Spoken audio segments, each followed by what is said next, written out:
Alright, what's going on, everybody? Welcome back to another video. Hope you're all having a great day and a great holiday season overall. You know, Merry Christmas, Happy New Year. I gotta say, though, for me, I love the holidays, they're dope and all, but, like, once they're in the past, that's such a good feeling because, like, you know, once you're done with Christmas, once you're done with New Year's, you really start to feel like we're getting closer to baseball season. And something else that gets me really excited about baseball season coming up soon is the projections are out.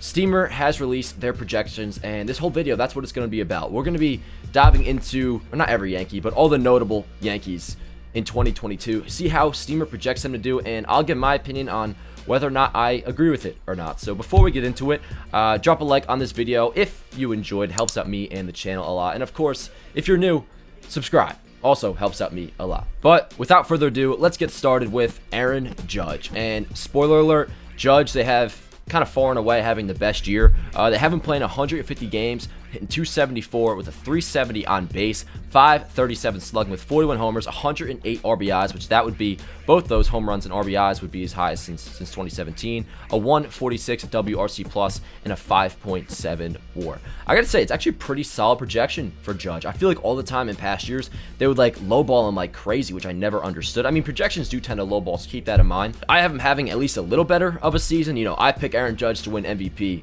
every single year, and I'm doing the same in 2022. But for like a baseline prediction, that's pretty solid, and I definitely would be content if Judge puts that year up. And if he does, and the Yankees don't extend him by then, he's going to get a lot of money in free agency. Gerrit Cole is up next, and that's what we're going to do. We're going to go hitter, pitcher, hitter, pitcher. Gerrit Cole, 32 games started, 14-8 win-loss, a 3.29 ERA, 263 Ks, 52 walks in just under 200 innings. I'll honestly take that with, you know, the question being out there on how good Gerrit Cole is without Spider Tack, which, by the way, I've talked about this kind of at length before, but I just want to remind you guys that Gerrit Cole is still a very good pitcher without Spider Tack. I think I had the stats right off the top of my head from when I looked at it last.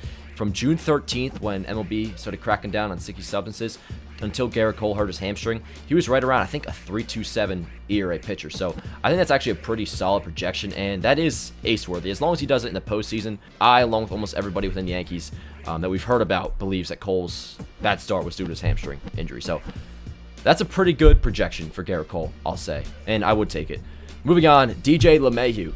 We got him playing 150 games, hitting 285, 354 on base, 421 slugging, 17 homers, a 115 WRC plus, and a 3.5 WAR. I honestly think that's spot on. I really do. That's a solid year for DJ. Not as good as, you know, 2019 or 2020, but I think that's kind of the player I see DJ being for basically the rest of the contract, and that would be a solid year. And we're paying him, what's the contract, 90 mil over 6 years. I think we're paying him, what, 15 mil a year right now? 3.5 WAR player for $15 million a year. That's pretty solid, so I would definitely take that. Moving on, we got Luis Severino in what should be hopefully his first full year back from Tommy John surgery, and this one's kind of interesting. So they got him pitching out of the bullpen, which I don't really see happening unless things go south. 42 games overall, 24 games started, a 10-8 record, 4.07 ERA, 156 strikeouts in 156 innings. That total definitely seems a little bit low. I think Sevy definitely would have more strikeouts than that.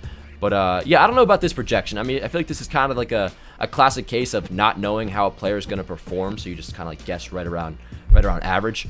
To me, I think he'll either pitch like a 1A to Gerrit Cole, like a number 2 to Gerrit Cole, or he'll have an ERA over 5. I don't know. I don't see there really being any in between. The main thing you really got to hope for first and foremost is health. Hopefully, Luis Severino is healthy, and if he is, I think the results will come from there. Moving on, Giancarlo Stanton. So they got him playing in 138 games. His slash line, at least off the top of my head, looks pretty similar to what he had in 2021. They got him hitting 268 with a 353 on base, 540 slugging, 39 homers, over 100 RBIs, 141 WRC plus, and a 3.3 WAR, which I think that would be his highest since 2018. I'll say spot on for that projection. I think it's pretty solid. It's kind of a safe projection considering it's almost identical to what he put up in 2021. But 3.3 WAR, I think that's a nice little boost because Stanton, he probably will play at least a little bit more outfield this coming year than he did last year. So that'll give him a nice boost on WAR. Moving on, Jordan Montgomery. This one I'm kind of thrown off by a little bit. They got him pitching in 29 games, 11-9 record, 4.09 ERA, 164 strikeouts over 164 innings pitched. The strikeout numbers are fine, 2.6 WAR, that's kind of fine. But 4.09 ERA, I don't know. I don't see Montgomery I can't see him having an ERA that high. I mean, he does implode here and there, kind of what happened against Tampa Bay in his final start of the year. I think he finished with, what, like a 3.8 ERA this past year. If he didn't have that bad start against Tampa, it would have been more so around 3.5. I'm really high on Montgomery. Honestly, I don't see there's really any world that Montgomery is an over 4 ERA pitcher in 2022, unless he has like one of those, like I said, implosion starts, which I guess he almost definitely will have. So I have him going over in terms of he'll be better. Moving on to Gleyber Torres, who they have having a nice bounce back season. They got him hitting 269, 346 on base, 445 slugging, 23 homers, and a 118 WRC plus, 3.6 WAR. I'll take that any day of the week from Gleyber next year. And, you know, might be a little bit optimistic to think that might happen, but if you look at the second half, Gleyber had an OPS, I think close to 800, and this right here is that, if my math is correct, that's what, just under an 800 OPS, or maybe you're right at. Anyways, yeah, I would take that in a heartbeat. A 118 WRC plus. That honestly does seem a little bit high. I'm going to go with under slightly on these numbers for Gleyber, just because I think he's going to have right around like a 115 WRC plus. But, you know, that's so close that it doesn't really matter. Point being, if Gleyber has that year, I think we all, as Yankee fans, should be more than happy. Moving on, Jameson Taillon. 28 games started, 9-9 record, a 4.67 ERA, 143 strikeouts, a 1.8 WAR. Yeah, I think that's a little bit high, which I'm not sure if this is me just kind of thinking as a fan and what I want to see. Yeah, I guess kind of it is. A 4.67 ERA, if that's what Jameson Taillon has this year, we better hope. I mean, regardless, we better hope. But we really better hope that the Yankees get another starter before the beginning of the season, or at least by the trade deadline. Because if that's the pitcher that Jameson Taillon is going to be, then I think, you know, things definitely didn't go as planned. He is hurt. He's going to probably be out until like late April. But I mean, you know, there was a point this past year when Cole had COVID, and when we were playing well, we had like, you know, the 13-game winning streak, all that. Taillon was like our ace. He was dealing for us. What did he go, like, I think like 7-0, and like had an ERA like under 2 in like, what, 10 starts or something like that. So yeah, Taillon, like, I'm expecting way better out of him. I'm going with over easily. Moving on, Gary Sanchez. They got him playing in 94 games, which that would be disappointing. 210 average, 307 on base, 434 slugging, 20 homers, 53 RBIs, a 101 WRC plus. All right, so, you know, this sometimes happens with projections. This is almost identical to Gary's season this past year. So it might be blind optimism. I have Gary performing a little bit better than that. I think he's going to be right around like a 105 to 110 WRC plus guy. And hopefully, you know, assuming he's healthy, and you can't predict COVID or anything, so I'll leave that out of it. But I think Gary will hopefully play around 125 games. And if that's the case, hit 25 homers and maybe have a WAR over 2. Who knows? Moving on. Nestor Cortes. Why'd I say it like that? Nestor Cortes. There we go. So they got him pitching in 51 games total, 19 games started, 8-8 record, 4.55 ERA, a 1.2 WAR. Now, that projection, if that's going to come true, I'm going to assume the Yankees get another starter, or they're having Herman be their 5th guy. Because as things stand right now, Nestor really is our number 5. Unless you want to go with Luis Hill, which I would be fine with to start the season. But, you know, my whole point with the whole, you know, you guys know obviously by now that I want the Yankees to get another starter before the beginning of the season. Hopefully a number 3 guy that can push Monty back to the 4, Taillon back to the 5, and then you could have Nestor be in the role of a swingman. If Nestor Cortes, remember how good he was this past year in 2021, if they have him as their swingman, that's a really good rotation. So what I'm laying out here is it'd be Cole, Severino, hopefully pitching well as a 1A to Cole, and then you get a number 3 starter, slot him in. Number 4 would be Monty. Number 5 would be Taillon. That's a really good rotation. Not so much if they put up those numbers. At least Taillon's 4.67 ERA. That wouldn't be that good. But, you know, I don't think that's going to happen. So, whatever. What am I talking about? Nestor Cortes. I think he's going to be a little bit better than that. 4.55 ERA. But at the same time, who really knows? I mean, maybe this past year was an aberration. Moving on. A couple more to close things off. Joey Gallo. 147 games. They got him hitting 208. 342 on base. 480 slugging. So that's actually a nice year. Do not be fooled by the poor batting average. 342 on base. I think Gallo actually have a better on base than that. 480 slugging. That's over an 800 OPS. They got him hitting 40 bombs, 98 RBIs, a 123 WRC plus, 3.5 WAR.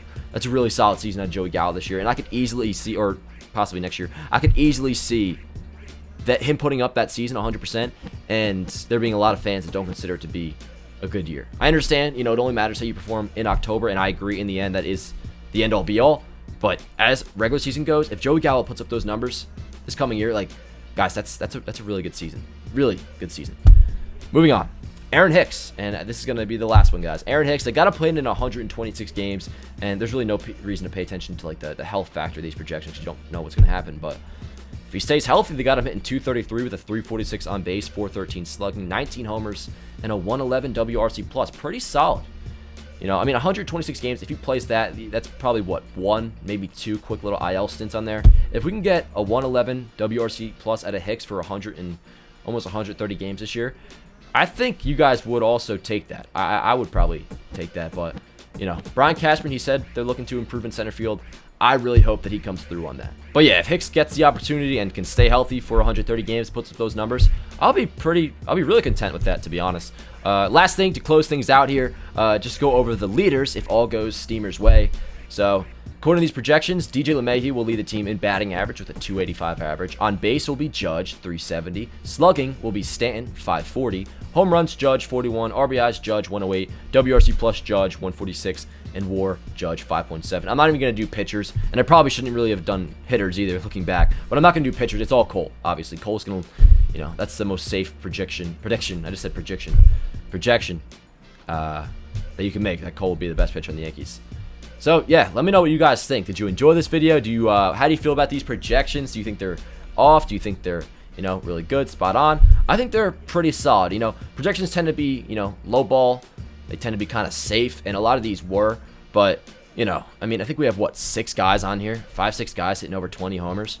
And, you know, we got a bunch of above league average hitters on here. So, you know, if all goes according to this plan, I think we'll be in pretty good shape this year, not counting the absolutely necessary offseason acquisitions that we got to make. Guys, check out the other videos that I've made. If you're new to the channel, I've made, you know, 2 offseason blueprint videos. I've made trade targets, free agent signing candidates, and a whole bunch more. Subscribe if you're new. Drop a like on this video if you enjoyed. And yeah, I'll see you guys next time. Let's go, Yankees.